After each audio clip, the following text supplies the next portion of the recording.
Hello friends, आप देख रहे हैं आपका चैनल शेयर बाजार विद आयुष। और दोस्तों, इस वीडियो में हम कवर करेंगे काफ़ी सारी इंपॉर्टेंट न्यूज़ को जो निकल कर आई है। तो शुरू करते हैं दोस्तों इस वीडियो को बिना किसी देरी के। तो शुरू करते हैं इन्फोसिस लिमिटेड से। दोस्तों, आप सबको पता ही है इन्फोसिस का एक एडीआर लिस्टेड है NYSE यानी न्यूयॉर्क स्टॉक एक्सचेंज पर। और कल इस एडीआर के अंदर 4.14% की तेज़ी हमने नोटिस करी है। ज़रूर देखिए, अब एडीआर पे मोस्टली होता क्या है, इन्फोसिस के एडीआर में आप किस तरीके से प्राइस मूवमेंट आता है आपको मैं समझाता हूँ। मान लीजिए हमारे यहाँ पे इन्फोसिस में तेज़ी देखने को मिली, राइट, हमारे यहाँ पे सेशन में। तो उसी दिन जब वहाँ पे अमेरिका में मार्केट खुलता है तो फिर वहाँ पर भी तेज़ी आती है। अब इन्फोसिस के एडीआर में हमने अच्छी तेज़ी देखी, ऑलमोस्ट 4.14% की। तो मेजरली हम ये कह सकते हैं कि हाँ, जो फ्राइडे को हमने मूव देखा था इन्फोसिस का हमारे मार्केट्स में 7-8% की तेज़ी का, वो डेफिनेटली यहाँ पर भी आपको आता हुआ देखने को मिला है। वैसे जब रिजल्ट्स आए थे तब भी इन्फोसिस का एडीआर आपको चलता हुआ नजर आया था। एंड उसके बाद हम कह सकते हैं इस पूरे हफ्ते के अंदर मोर देन 8.23% के रिटर्न्स इन्फोसिस के एडीआर ने यहाँ पर बनाकर दिए हैं। तो हम कह सकते हैं कि डेफिनेटली एडीआर चलता हुआ नजर आया। एंड नो डाउट इन्फोसिस का स्टॉक तो एक बहुत बढ़िया रनर अप दिखाया, बिकॉज हम कह सकते हैं बहुत ही ज़्यादा ये शेयर खराब कर रहे थे, या फिर हम कह सकते हैं तेज़ी नहीं दिखी। लेकिन आज लास्ट 6 महीने में अगर आपने इन्फोसिस को रखा है तो मात्र 13% के रिटर्न्स हम कह सकते हैं डिलीवर किए। और पिछले एक साल में तो ओनली 5.87%। तो इन्फोसिस में एक बहुत समय के बाद हमको तेज़ी देखने को मिली, बहुत अच्छी तेज़ी देखने को मिली। करीबन 1619 का, अब इसका 52 हफ्तों का हाई भी बनता हुआ नजर आया है। बट फ्रेंड्स, मेरे हिसाब से जो एक बहुत इंटरेस्टिंग बात है वो यही है कि इन्फोसिस ने जो अनाउंस किया है ना, कि इन्होंने एक इनसेमी करके कंपनी है, इसको एक्वायर किया है।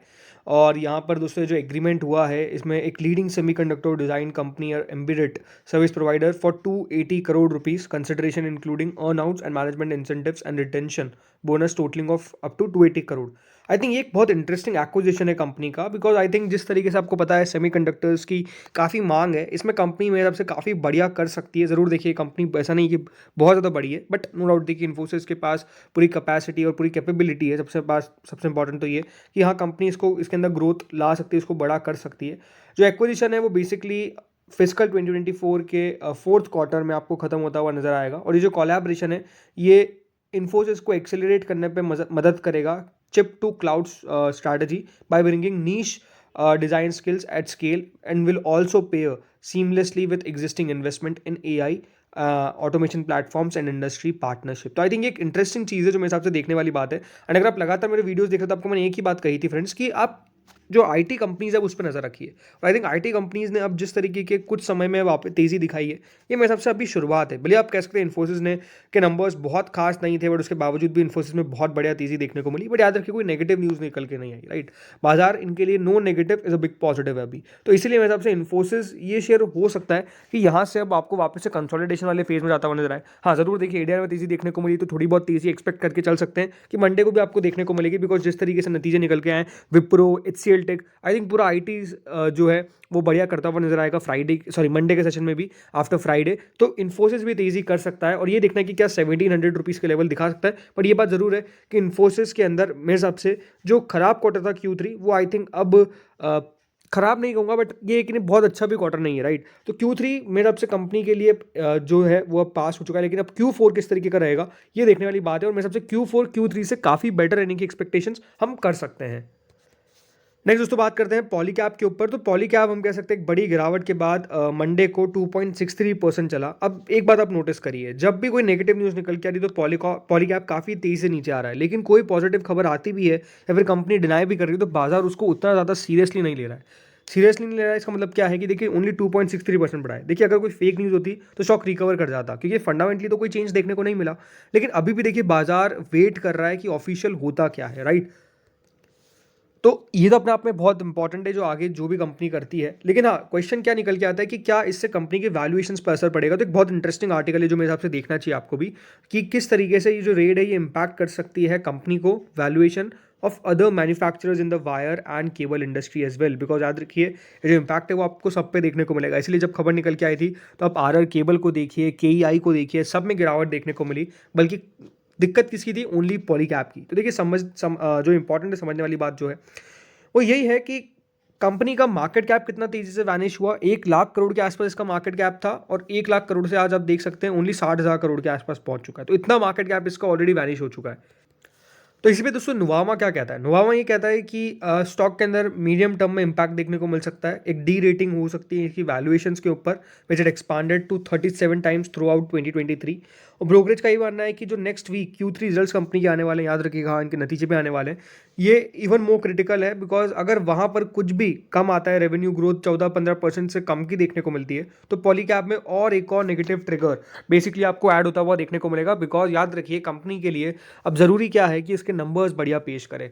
बिकॉज अगर नंबर्स में दोस्तों कोई भी लिटिल नेगेटिव इनके लिए एक बहुत बड़ा नेगेटिव साबित हो सकता है। और ब्रोकरेज यही फील करता है कि जो कंपनी का डेवलपमेंट अभी देखने को मिला है, इसने वैल्यूएशंस को और एंटायर केबल और वायर पैक के अंदर अब रिस्क डाल दिया है, क्योंकि यहाँ पर नियर टर्म में मार्केट में मान के चला जा सकता है कि कुछ और भी प्लेयर्स हो जिनके सामने ऐसे ऐसे चैलेंजेस आए, या फिर किसी और प्लेयर्स ने भी अगर ऐसा किया होगा तो एक बहुत बड़ी समस्या इन सब कंपनीज के लिए नियर टर्म में बन सकती है इस तरीके की एक्सपेक्टेशन से। तो अभी पॉलीकैब दोस्तों हो सकता है कि यहाँ पर बहुत सेफ नहीं हो, बिल्कुल ये आप समझ के चलिए। वायर ज़रूर ये कहते हैं सेफ है, लेकिन अभी हो सकता है कि ये स्टॉक सेफ ना हो आपके पकड़ने के लिए। अब BHL पे बात करते हैं तो BHEL वैसे तो हम कह सकते हैं कि इस पूरे हफ्ते के अंदर कंसोलिडेशन दिखाया, कुछ खास मूव नहीं दिखाया, 200 रुपये का लेवल जरूर टच किया, लेकिन हम कह सकते हैं जिस खबर का सब इंतजार कर रहे थे कि इनको NLC इंडिया से कौन सा ऑर्डर मिला है, अब बेसिकली अनाउंसमेंट कर दिया गया है कंपनी के द्वारा।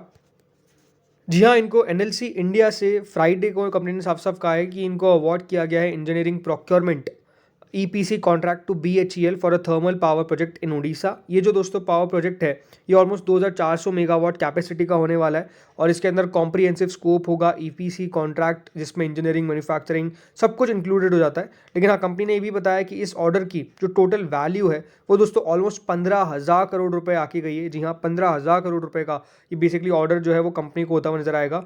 कंपनी ने कहा है कि जो इसकी फर्स्ट यूनिट है वो शेड्यूल है for commissioning in the fiscal 2028-2029, ये कंपनी ने बताया है। बाकी नो डाउट ये कंपनी को बड़ा प्रोजेक्ट कंपनी के हाथ में आया। देखिए BHL के लिए इंपॉर्टेंट क्या है ना, इनको प्रोजेक्ट्स इनके पास बहुत सारे हैं, बट प्रॉब्लम कहाँ आती है? प्रॉब्लम यही आती है कि दोस्तों कंपनी एग्जीक्यूशन में उतनी खास नहीं है, राइट। तभी दोस्तों इनके जो नंबर्स है वो अभी भी आपको नेगेटिव दिखते हैं, यानी प्रॉफिटेबिलिटी नहीं दिखती है। बाकी ऐसा कंपनी को कोई प्रॉब्लम नहीं है, इसने पूरा हम कह सकते हैं फ़ायदा उठाया है जिस तरीके से पूरे PSU स्पेस में तेज़ी देखने को मिली है। BHEL ने बहुत शानदार फायदा उठाया, और यही है कि जिनके पास शेयर था उनको भी अच्छा खासा मुनाफा हुआ, बल्कि कंपनी ने ऐसा फंडामेंटली कुछ खास परफॉर्मेंस अभी भी नहीं किए। तो इंटरेस्टिंग ज़रूर है ये बहुत।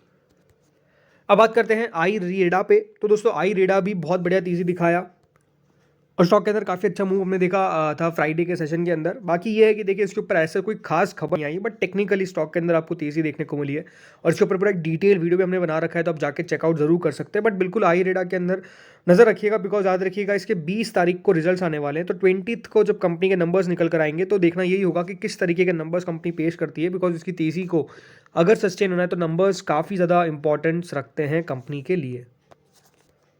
अब बात करते हैं LIC के ऊपर। तो LIC की भी परेशानियां थोड़ी सी बढ़ती हुई नजर आ रही है। स्टॉक अगर इस पूरे हफ्ते में देखा जाए तो करीबन 1.76% एंड पूरे एक महीने में 1% से ज़्यादा की तेज़ी दिखाया था। LIC में लग रहा था कि तेज़ी जो है वो बनती हुई नजर आ रही है और स्टॉक बढ़िया करेगा, लेकिन हम कह सकते हैं जैसे तेज़ी बनी कुछ खराब खबरें आना चालू हो गई, और वो थी दोस्तों GST के नोटिस की।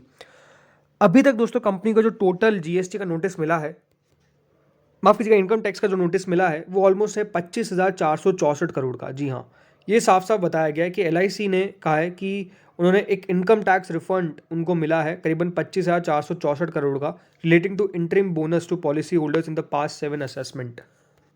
अभी जो दोस्तों टैक्स रिफंड नोटिस है ये बेसिकली इनको मिला है करीबन 7 असेसमेंट ईयर्स का। जी हाँ, इसमें से एक टैक्स डिमांड है ऑलमोस्ट 2133.67 करोड़ का, फिर है एक 1395.08 करोड़ का, एक है 2133 करोड़ का। इस तरीके के दोस्तों इनको नोटिस मिले। और कंपनी ने दोस्तों इस पर क्या कहा है, कंपनी ने इस पर साफ साफ जो कहा है वो इंटरेस्टिंग बात है, वो यही है कि इसका कोई भी बड़ा असर पड़ता हुआ नजर नहीं आएगा फाइनेंशियल्स पे, और कंपनी ट्रिब्यूनल पे जाएगी, और कंपनी ने साफ साफ कहा है कि वो बेसिकली अपील करती हुई नजर आएगी before the commissioner against all the tax notices, while also adding that the notice will not have any material impact on the financials. But ये लगातार हम कह सकते हैं जो नोटिस आ रहे हैं ये कभी भी देखिए कोई पॉजिटिव बात नहीं है। आपको याद होगा एक कंपनी डेल्टा कॉप है, पूरी कंपनी ऐसे खत्म हो गई जिस तरीके से उनको नोटिस मिले, बट वो GST के नोटिस थे। बट अब फ्रेंड्स आखिरी खबर पे बात कर लेते हैं जो है एम के एग्जाम इंडिया पे। जी हाँ, एक्स डेट आने वाली है इसके बोनस की जो है 1:2 का, और 1:2 का बोनस का एक्स डेट है 17 जनवरी। तो इस बात का आप ध्यान रखिएगा। तो फ्रेंड्स इस वीडियो में इतना ही था। होपफुली आपको वीडियो बढ़िया लगा होगा। अगर लगा तो लाइक कर देना, चैनल से पहली बार जुड़े हो सब्सक्राइब कर देना। Thank you friends for watching this video.